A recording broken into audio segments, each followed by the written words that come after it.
Hey everyone, and welcome to another episode of Gripe, the show where I do short, sweet movie reviews of new release movies, plus the one thing that annoyed me the most.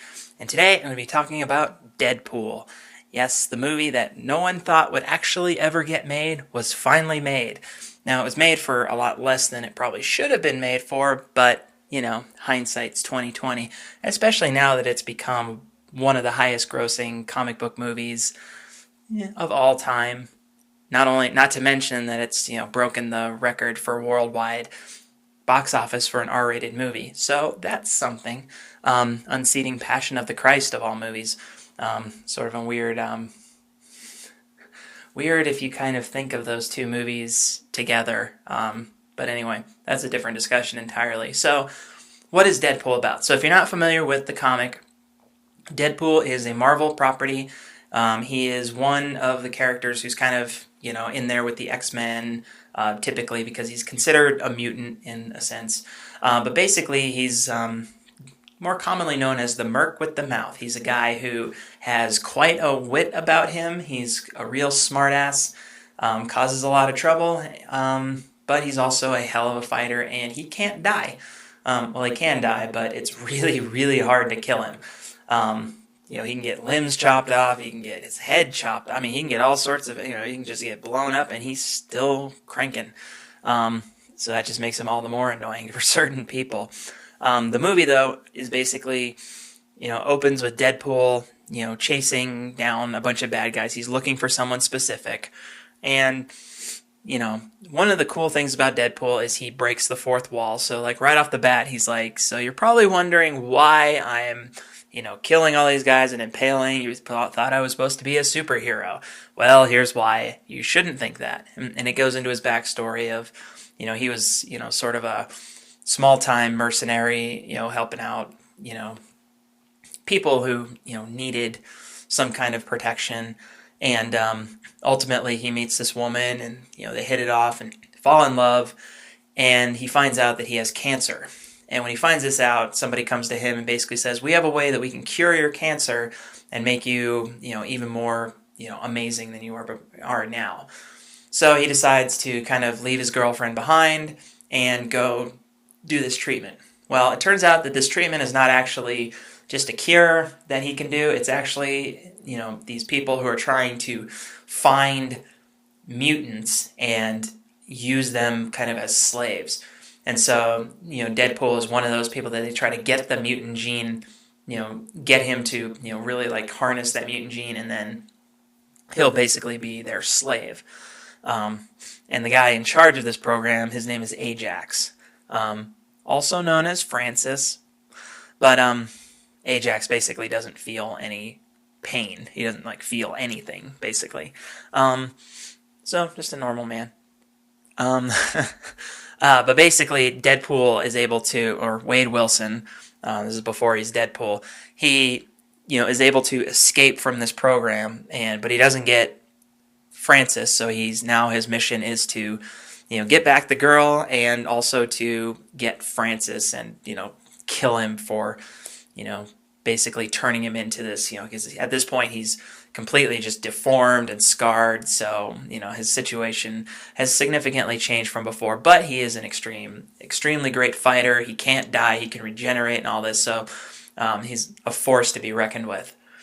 But at the same time, he also wants to try to be considered, like a good, he's trying to get in with the X-Men, so they throw in Colossus and a young mutant named Negasonic Teenage Warhead. That's one of the coolest names ever. I just wish they did more with it. And basically, the three of them ultimately go and hunt down Ajax after he kidnaps Wade's girlfriend, played by Morena Baccarin. It's the movie is basically just the origin story of Deadpool, of Wade Wilson becoming Deadpool, and him just one right after another. Every quip he can get, just one right after another. That's the appeal of Deadpool. That's why Deadpool is such a popular character.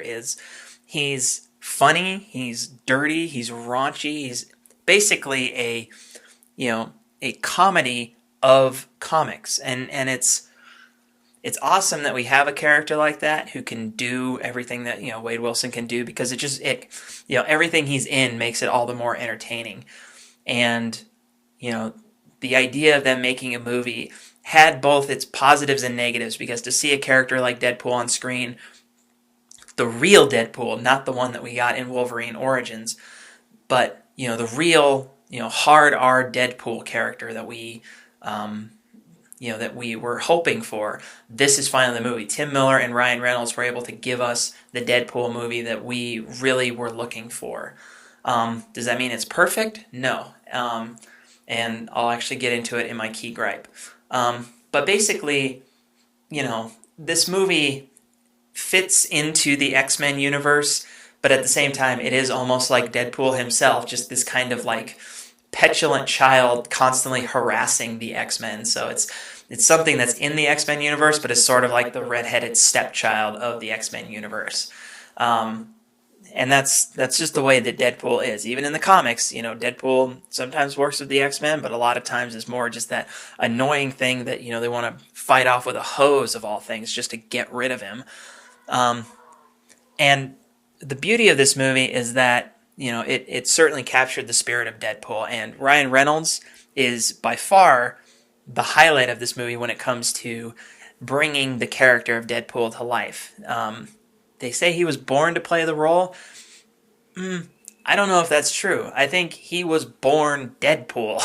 Like, if Ryan Reynolds himself could not die, he would be Deadpool. Like, it's just like it's not that he was born to play the role. He is Deadpool. And this movie had one of the best marketing campaigns in terms of the viral marketing side. Now, I'm going to clarify that, because there's two ways I look at marketing. There's the straight up marketing, which is like movie trailers, TV spots, things like that they use to show you what the movie is. And then there's, the marketing side of it where, they like draw you in with something that's not in the movie. It's something else, something about the movie. Cloverfield, I always, kind of go back to that as one of those great marketing campaigns, because you didn't know what Cloverfield was until you saw the movie. They just like threw all this stuff, out there that, were like hints, little things here and there, but you had no idea what it was until you actually saw the movie. Deadpool, not the same case in this regard, because one of the issues is that they showed so much in the marketing campaign, like in the trailers and stuff, that when you're watching the movie, you almost are like, well, this is basically the trailer in the same, almost in the same, sequence of events, and you're basically just watching what you already know is coming. But I can see the pros and cons to that. The pros, obviously, is that they really needed people to see this movie, because, Fox took a risk on Deadpool. They didn't want to make it. Ryan Reynolds basically had to beg and claw and scratch his way into making this movie, because they didn't think it would be profitable. Obviously, hindsight is 20/20, like I said, because it is really profitable. In its first week, it outdid like every single X-Men movie. It outdid like the last couple Spider-Mans. It tripled what Ant-Man did. So I mean, like, obviously it was a success in every sense of the word. Critically, it was a highly praised movie by the critics. Given what it is, the critics loved it, the audiences loved it, and it made a ton of money. So obviously what they did worked to get people to see the movie, and then word of mouth and all that has spread, and people are just continuing to go see it. So marketing side, it really did work. But the con, there's a big con to that, and that is that when you actually do watch the movie, it doesn't really surprise you at all. It's like, oh, okay, that's the line from the trailer. I like that one. That's funny. It's like you're already laughing because you know things are coming, and I don't like that about movies when you know what is on the way. Like, you can map it, you can telegraph what's coming. And I think this movie suffered because of that, because, I mean, you already knew the story. If you'd seen any of the trailers, and there were a lot of them, there were a lot of TV spots and trailers, I mean, I saw the Deadpool trailer in theaters alone probably, a dozen times. So obviously, they really were pushing this movie. And when I saw it, it's like, okay, this is fun. I like it. There's a lot of stuff, obviously, that's not in the trailers, but then there's a lot of stuff that is, and you're just like, okay, I, I've seen that. Great, awesome. So there's that downside too, and I think the movie kind of suffered a little bit because of that, because you don't want to show the entire movie in a trailer, and they kind of did.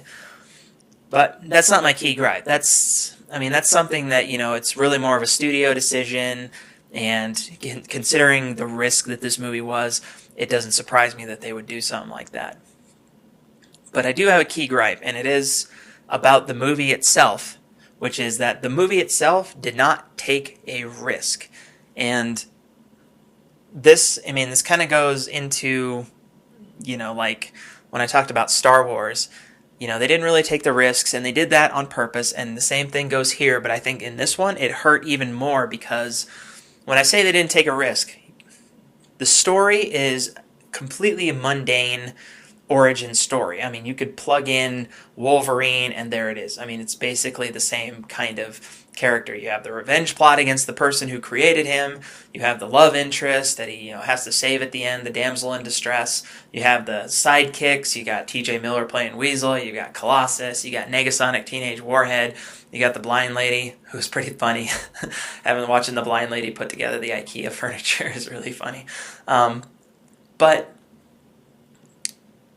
it's a formula, and it's a formula that they followed almost to the letter. And that kind of hurt it too, because Deadpool is such an unconventional character. There isn't even a set origin story for Deadpool. Not to mention, Deadpool is a proclaimed pansexual, which means, it's not just straight up, guy gets girl at the end, everybody's happy kind of thing, which is the way this movie ends.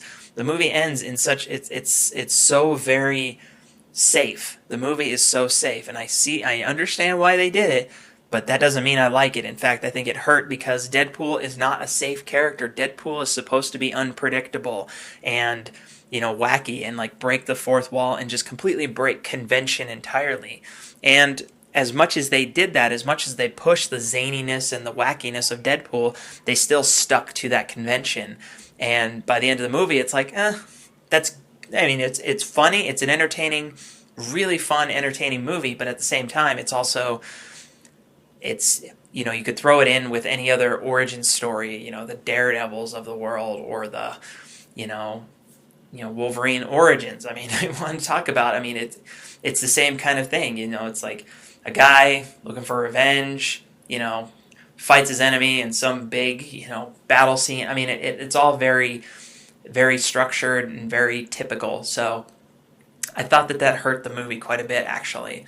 But that doesn't change the fact that it is an extremely entertaining movie, that Ryan Reynolds, carried this movie, and you could tell it was a passion of his. And I'm still not going to say Ryan Reynolds is a great actor because he's never shown me a lot of range, but at least there's a certain category that he fits into well, and this is that category, is being just vulgar, crazy, off-the-wall, deviant kind of, character. In this case happens to be a badass, masked vigilante mercenary with, twin katanas on his back, and apparently a really bad grasp on how much he needs to hold on to his ammo bag. But either way. So, Deadpool, I would give it a solid 7 out of 10.